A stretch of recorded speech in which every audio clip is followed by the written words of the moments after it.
Muito bem, falando de mocidade, nós temos exemplos aqui na Bíblia Sagrada que são marcantes. E um deles aqui é o de Lucas, capítulo 15, que nos fala aqui sobre aquele jovem que a Bíblia chamou de pródigo, de esbanjador, saindo ali da casa do seu pai. Ele toma uma atitude muito precipitada.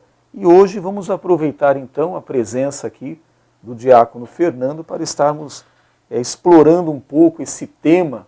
O diácono Fernando, ele na sua profissão secular, atua como bombeiro, como um socorrista, e ele vai nos contar um pouco da sua experiência, do que ele tem vivenciado nesses atendimentos que ele tem feito aí, que a gente muitas vezes está dentro de casa, escutamos aquela sirene, a viatura passando na rua tão alto, e nós já pedimos: Senhor, tenha misericórdia de quem está precisando desse socorro neste momento. Diácono Fernando, nos fale um pouco sobre essa sua experiência e qual é a faixa etária que o irmão mais tem visto quando faz esse atendimento. Sim, infelizmente a faixa etária tende sempre a ser dos 30 anos para baixo, né? Os jovens, eles têm buscado bagunças, divertimentos, através de bebidas, através de farras, né? E sexta de noite, sábado de noite, são justamente os dias em que a gente mais atende, que o resgate mais trabalha, devido a justamente aos jovens querer fazer o que quer, né? Querer buscar a emoção, querer conhecer o mundo, e é justamente o que acontece aqui na parábola do filho pródigo, que nós vemos que o jovem, ele pede ao pai a parte da sua herança e quer gastar, ele quer se divertir, ele quer conhecer o mundo, né? E aqui nós vemos no início do capítulo 15 que Deus compara a parábola das ovelhas e da dracma. Essa ovelha justamente é esses que se perdem, que vão para fora da igreja, aqueles que se afastam. E não são muitos os jovens que conhecem a palavra de Deus e mesmo assim buscam conhecer o que tem lá fora. Não sei se, provavelmente, né, é devido aos que os outros amigos relatam, que é legal, que é divertido, que você não sabe o que é a vida, que você está perdendo a sua juventude, e quando velho, sim, que você tem que buscar a Deus, que agora você tem que procurar se divertir, viver e ser feliz. E a gente vê que, na maioria das vezes, a sua vida é ceifada devido a essa escolha que esses jovens estão fazendo. Não são muitos os jovens que morrem devido a acidentes causados pela bebida, pela imprudência, pela farra, e aí nós só vemos os pais lamentando, chorando a perda desse filho, e aquela promessa de buscar a Deus quando for mais velho é ceifada, e a pessoa acaba perdendo essa chance, né, de conhecer a Deus, de saber que a vida eterna, que a vida não é bebida, a vida não é droga, a vida não é farra. A vida é sim, é conhecer ao Senhor e saber que nele nós temos a plenitude da vida e não nessas orgias, nessa bagunça. O texto citado, ele é bem claro que enquanto você tem a saúde, enquanto você tem os bens, todos estão do seu lado, enquanto você tem carro, bebida, dinheiro para gastar. Só que quando você estiver ali, após sofrer um acidente, estiver debilitado, você estiver doente, você estiver até mesmo, como nós já pegamos muitos, paraplégicos, sem braço, sem perna, vocês vão ver que seus amigos vão se afastar de você, e aí sim, infelizmente, muitos buscam a Deus nessa situação. Não vai pelo amor, e sim vai pela dor.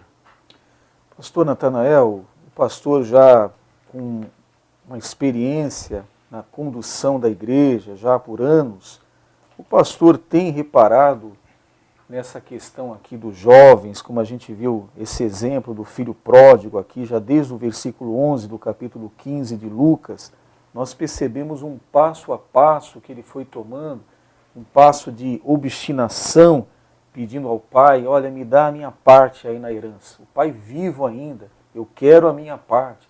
Depois o próximo passo foi o do egoísmo. Ele tomando para si esse valor, ele se aparta da casa do pai.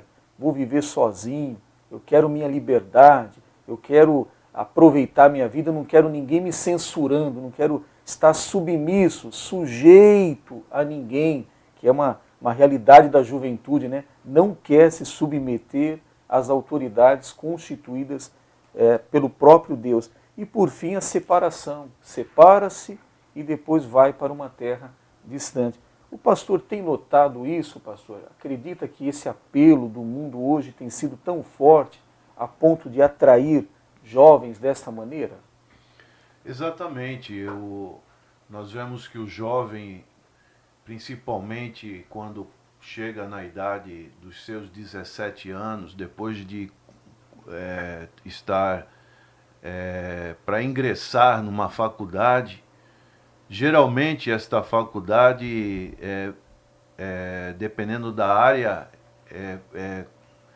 a pessoa tem que ir para uma outra cidade, e nessa outra cidade ela vai estudar e fica longe dos pais, né? O primeiro, vamos dizer assim, entre aspas, uma liberdade, como o irmão está falando desse jovem, e eu tenho a experiência própria que isso aconteceu comigo.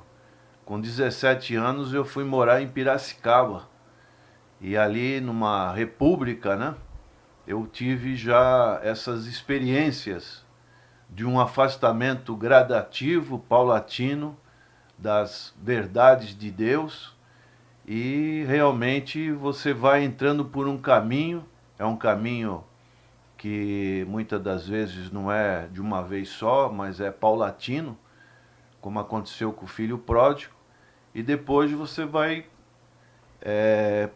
sentir as consequências para o resto da vida.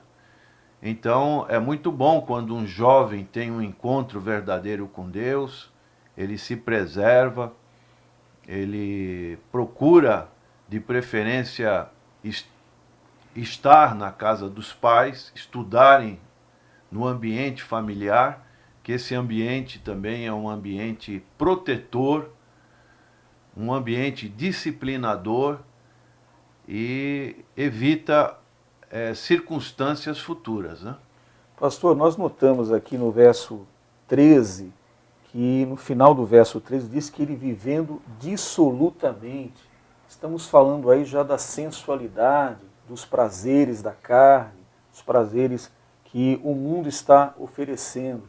O pastor acredita que isso realmente tem sido um assédio muito forte sobre os nossos jovens? Nós estamos vendo hoje a mídia, nós estamos vendo aí o experimenta, você pode, você consegue, e há um estímulo para que essa juventude esteja participando de coisas, experimentando coisas.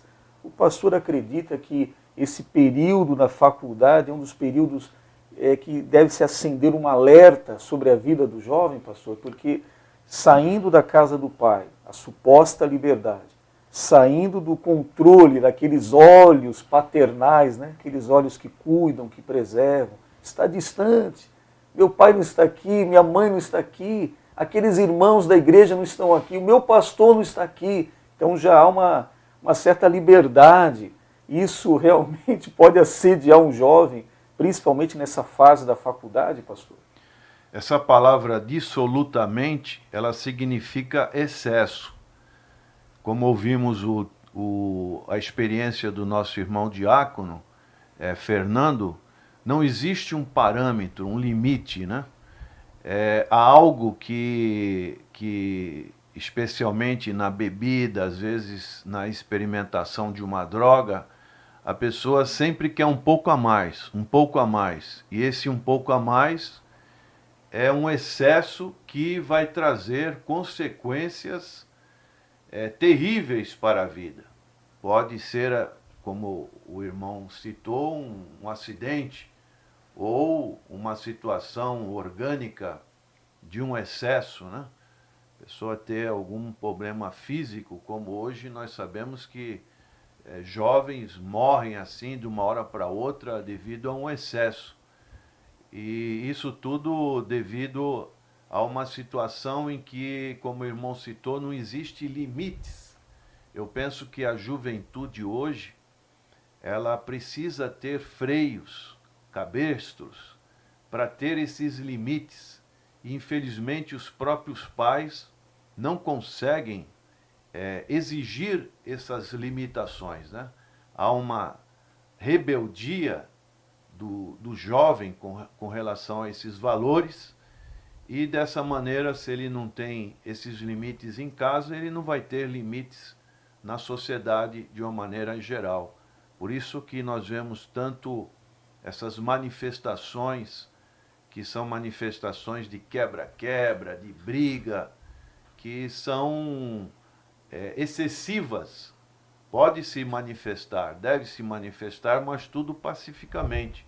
Não quebrando vidraça de banco, queimando carro, coisas que estão totalmente fora da lei, né? Muito bem. Nós, essa semana, tivemos aí uma situação muito triste com relação ao acidente aéreo com aquele time de futebol chapecoense, lá a equipe técnica toda, mais jornalistas, e aí morreram aí 71 pessoas e ficaram 6 vítimas aí em estados até bem delicados também, com amputação de membros do corpo. Então, realmente uma situação muito delicada, uma situação que trouxe comoção ao país.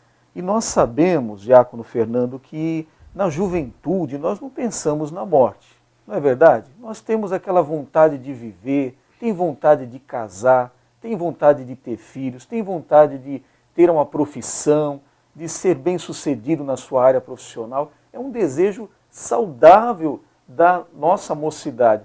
Mas, diácono, o jovem deve pensar também na morte? Que um dia ele vai partir desse mundo? Se não vier Jesus, né, a morte é certa. Enquanto não vier a segunda vinda dele, a morte é certa. E, infelizmente, os jovens, eles acham que a morte só vai vir com a idade. E nós sabemos que isso não é verdade, né? Nós temos que estar sempre preparados. Inclusive, teve um dos encontros dele que ele falava justamente sobre isso. Você está preparado? Né? Nós temos que estar constantemente preparados para, se não for a vinda de Jesus, sim a nossa passagem, né, através da morte para a vida eterna. E realmente, os jovens, eles têm essa vontade, né, de ter uma boa profissão, de casar, de ter filhos. E, inclusive, nessa semana eu comentei com ele sobre isso, né, que o viver, tudo bem, é bom, é gostoso, mas para mim, ao meu ver, o morrer é melhor. Eu sei para onde eu vou, né? E eles têm que ter consciência disso. A salvação, né, ela foi posta à nossa frente, e nós temos que abraçar essa salvação, buscar ela e ter certeza, né, que nós vamos para o céu. Nós morrendo, a gente vai para Cristo. No Salmo 116, versículo 15, ele fala que Deus se agrada da morte dos seus santos, né? E isso por quê? Porque ele sabe que quem vai recolher é justamente ele, né? E, infelizmente, boa parte dos jovens não pensa nisso, né? Eles querem viver, eles querem curtir, não que esteja errado em ter uma boa profissão, em casar, em ter filhos, em estudar, em se divertir dentro, né, das responsabilidades e dentro da palavra de Deus, né? Isso não é porque os jovens estão aqui na igreja que eles não se divertem, que eles não têm uma vida saudável. Sim, nós temos sim, né? Mas tudo dentro da palavra de Deus e com a permissão dele e sabendo que ele se agrada, né, das atitudes dos nossos jovens, não buscando, que nem o irmão mesmo falou, experimentar, se eu vou casar, eu tenho que saber como é que é. Não, o crente, ele casa para namorar, né? Diferente do mundo que eles namoram para casar.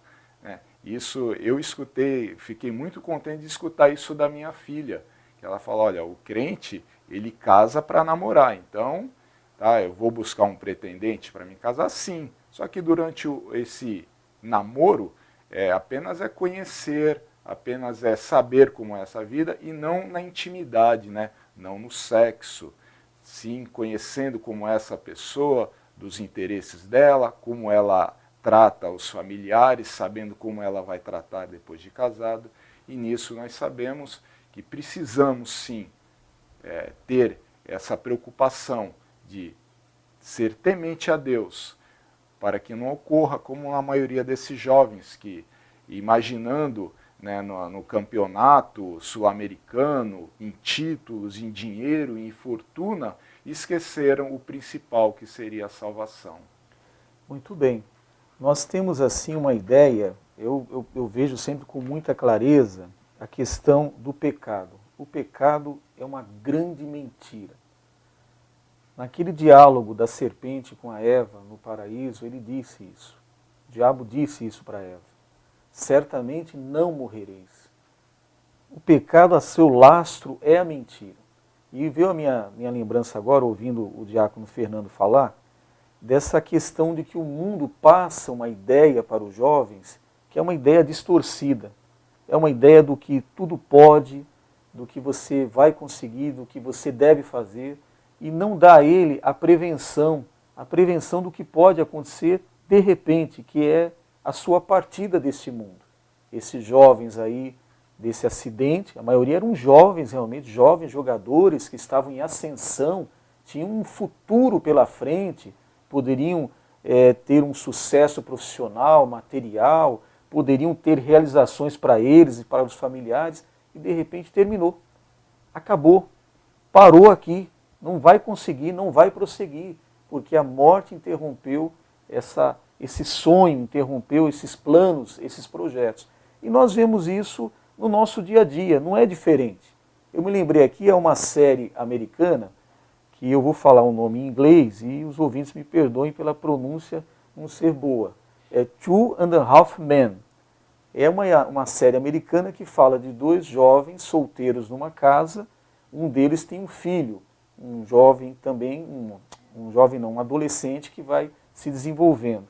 E um desses jovens adultos, ele tem um comportamento de ser um jovem que tem relacionamento com várias mulheres, não se prende a nenhuma, ele aproveita a vida, ele bebe muito, ele usa drogas, então ele tem uma vida realmente de prazeres. Só que, veja bem, esse personagem é interpretado na série. E o ator que o interpreta, na sua vida real, declarou há pouco tempo que está com o vírus da AIDS. Que ele tem o vírus da AIDS e que não é manifesto. E foi algo que ele tenha escondido por bastante tempo. Então vejam, a gente fala muitas vezes que a vida imita a arte. Né? Então ele, sendo um ator, está vivenciando agora na própria pele uma realidade desses relacionamentos, do ficar, vai para uma boate. Eu andava ontem pela praia aqui em Santos, em uma discoteca muito famosa, eu vi a idade dos jovens, meninas com rosto de criança. Tem 14 anos aquelas meninas, 15 anos. Estavam ali, mas um número avultado de moças andando na praia. Eu vi jovens com garrafas de bebidas. É uísque, é vodka. Eles se reuniam em grupo de 6, 7, 8, 10, reunidos num banquinho na praia, para beberem e depois entrarem nessa boate. Então, essa é a ideia que está sendo passada para eles. Vocês devem aproveitar. Há um outro filme que o diácono, o pastor conhece bem, que é o Velozes e Furiosos. Né? É um filme que fala sobre carrões, que beleza, tem coisa que atrai mais o homem do que uma bela de uma máquina importada, um turbo que anda a não sei quantos quilômetros por hora. Então nós temos aqui, já está na 8ª série esse filme, Velozes e Furiosos 8 já. E é interessante que quem para assistir e ver a sinopse do filme vai ver que são pessoas envolvidas com crimes. Né? Os principais do filme são aqueles que roubaram, fizeram roubo de mercadoria, roubo de combustível, Então são pessoas envolvidas com crime, mas eles estão se dando bem. Olha, chegaram na 8ª edição, né? Então o jovem vê aquilo e fala, olha, é tudo que eu quero. Mulheres bonitas, os homens pensam, e carrões para dirigir, né? E o que a gente traz à memória? Um dos atores principais dessa série, aquele que era loiro, o Paul Walker, ele morreu de um acidente automobilístico.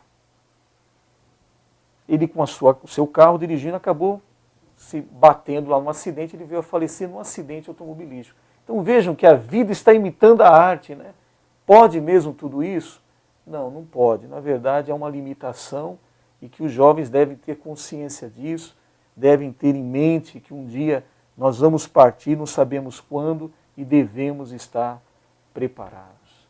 Preparados na presença do Senhor, e a melhor coisa é estar na casa do Pai, é ouvir a palavra, é se fortalecer, é viver uma vida de retidão na presença de Deus.